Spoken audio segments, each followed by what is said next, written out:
আমরা সবসময় জেনেছি যে বড়দের পায়ে প্রণাম করতে হয়, পা ছুঁয়ে বড়দের পায়ে পায়ে হাত দিয়ে প্রণাম করতে হয়। বড়রা ছোটদের পায়ে প্রণাম করে না, প্রথমত একটা পয়েন্ট। সেকেন্ড হয়েছে আমরা সবসময় গুরুদেব বা বাড়ির বড় বা ঈশ্বরকে প্রণাম করতে করেছি তো বা শিখেছি তো, ভালো কথা।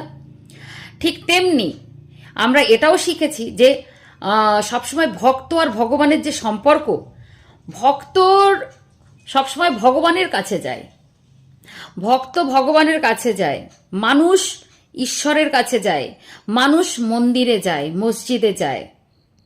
ঈশ্বর আপনার বাড়িতে আসে না। হ্যাঁ, আসে কখন?